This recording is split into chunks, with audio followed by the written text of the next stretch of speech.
Friends, welcome to Seshu சேட்டை. இன்றைக்கி நம்ம என்ன செய்ய போகிறோம்னு பார்த்தீங்கன்னாக்கா ஜாக்ஃப்ரூட் ஐஸ்கிரீம். ஸோ இது எப்படி வீட்லேயே செய்யலான்றதை பார்க்கலாம். இதுக்கு தேவையான பொருட்கள் என்னென்னு பார்த்துக்கலாம். ஜாக்ஃப்ரூட்டை இது வந்து தனியாக கட் பண்ணி நான் கொஞ்சம் கொஞ்சமாக எடுத்திருக்கேன். அதை தவிர்த்து இது வந்து சங்க்ஸ் மாதிரி நான் கொஞ்சம் கிரைண்ட் பண்ணி எடுத்திருக்கேன். ஏன்னா லாஸ்ட்டில் நம்ம ஆட் பண்ணுறதுக்காக ஐஸ்கிரீம் ரெடி ஆன பிற்பாடு. இது வந்து ஹோம்மேட் கண்டென்ஸ் மில்க் ப்ளஸ் இது பத்தாதுன்றதுக்காக நான் வந்து கடையில் வாங்கியிருக்கேன் மில்க் மேட் கண்டென்ஸ் மில்க் தனியாக. அதை தவிர்த்து இது வந்து அமுல் ஃப்ரெஷ் க்ரீம் வாங்கியிருக்கேன். அதை தவிர்த்து விப்பிங் க்ரீமும் இருக்குது. ஸோ எப்படி செய்யறதுன்னு பார்க்கலாம் வாங்க. ஸோ இந்த மாதிரி ஒரு ஜார் எடுத்துக்கலாம். இதில் என்னென்ன ஆட் பண்ணுறதுன்னு பார்க்கலாம். இதில் கட் பண்ணி வச்சுருக்க ஜாக் ஃப்ரூட்ஸ் நம்ம ஆட் பண்ணிக்கலாம். ஸோ ஜாக் ஃப்ரூட் வந்து இந்த ஜாரில் ஆட் பண்ணிட்டோம். ஸோ இப்போ வந்து இருக்கிற கண்டென்ஸ் மில்க் வந்து நம்ம ஆட் பண்ணிக்கலாம். எவ்வளோ திக்காக இருக்குது பாருங்கள். ஏற்கனவே நான் இன்னொரு வீடியோவில் நான் காட்டியிருப்பேன் மேங்கோ ஐஸ்கிரீம் செய்யும் போது கண்டென்ஸ் மில்க் எப்படி வந்து செய்யுதுன்னு சொல்லிட்டு. அதை நீங்கள் செக் பண்ணி பார்த்துக்கோங்க.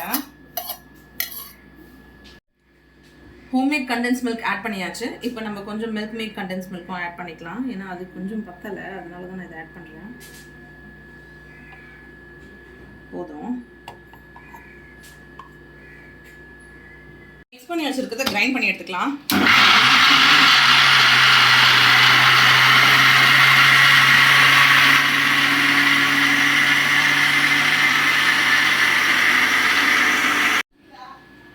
இது நல்ல பேஸ்ட் ஆகுற வரைக்கும் நல்லா அரைக்கணும். இது இந்த மாதிரி நல்ல பேஸ்ட் ஆக்கி எடுத்துக்கலாம்.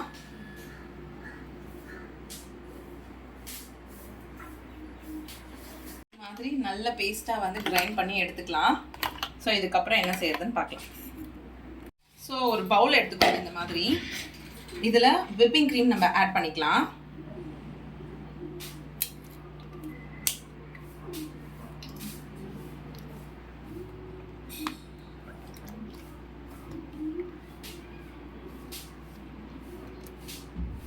இந்த விப்பிங் க்ரீமை இப்போ பிளெண்ட் பண்ணி எடுத்துக்கலாம்.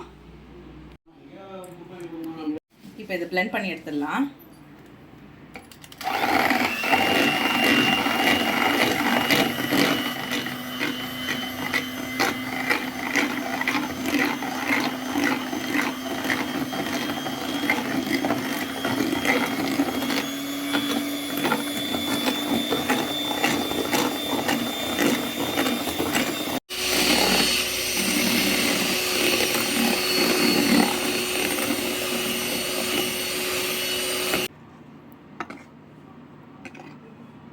இன்னும் கொஞ்சம் பிளெண்ட் பண்ணினாக்கா வந்துடும்.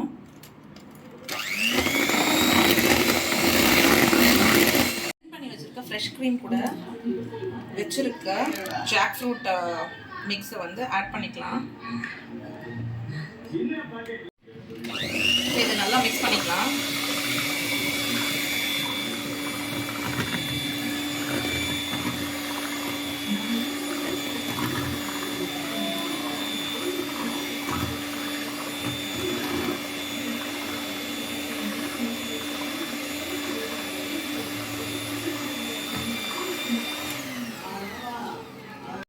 இது கூட கொஞ்சமாக வனிலா எசன்ஸ் ஊற்றிக்கிறேன்.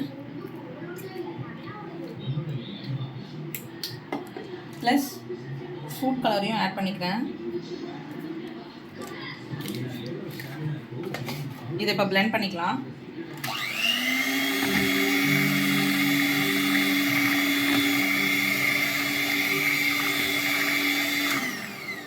பண்ணி வச்சிருக்க இந்த மிக்ஸை எடுத்துகிட்டு போய் நம்ம ஃப்ரிட்ஜில் வச்சிடலாம். இது ஒரு 4 hours வந்து செட் ஆகட்டும். ஏன்னா இதை நம்ம திருப்பியும் பிளெண்ட் பண்ண போகிறோம். நான் இதை வந்து திருப்பி பிளெண்ட் பண்ண போகிறதுனால நான் பாக்ஸில் போடல. ஸோ நான் இப்படியே தான் ஃப்ரீஸ் பண்ண போகிறேன். இந்த மாதிரி ஒரு தின் ஃபிலிமில் கவர் பண்ணி வச்சுக்கலாம்.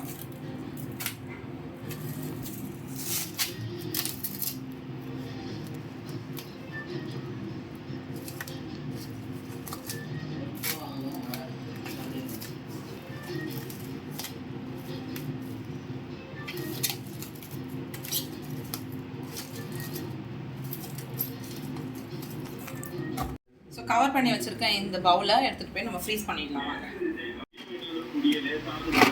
ஃப்ரிட்ஜில் வச்சிடலாம். இது ஒரு 4 hours வந்து செட் பண்ண வைக்கலாம்.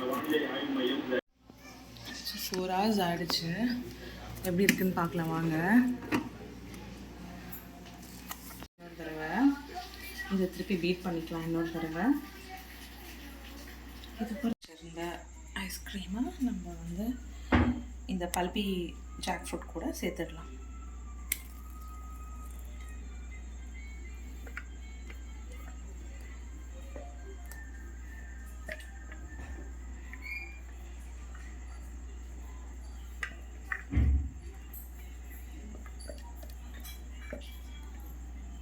பண்ணிக்கலாம். அப்போ தான் அந்த சங்கு எல்லா இடத்துலையும் வந்து ஸ்ப்ரெட் ஆகும்.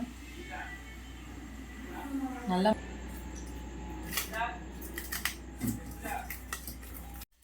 அந்த தின் ஃபிலிம் வச்சுட்டு நம்ம கவர் பண்ணிடலாம் பவுலை.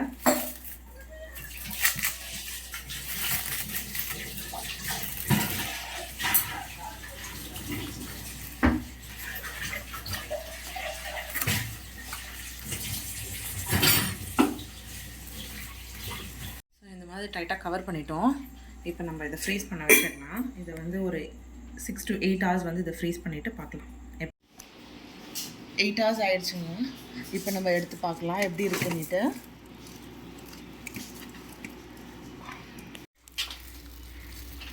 பாருங்க நம்மளோட ஐஸ்கிரீம் ரெடி.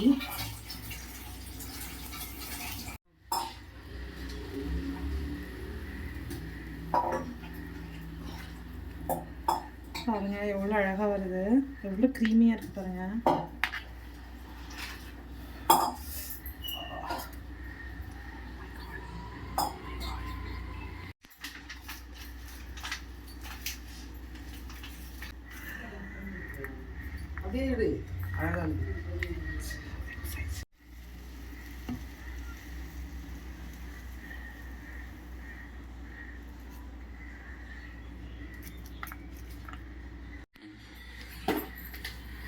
பாருங்க நம்மளோட ஜாக் ஃப்ரூட் ஐஸ்கிரீம் ரொம்ப க்ரீமியாக ரெடி ஆயிடுச்சு. இதே மாதிரி நீங்களும் செஞ்சு ட்ரை பண்ணுங்க. தேங்க்ஸ் ஃபார் வாட்சிங். சேஷு ஸ்பீக்கிங்.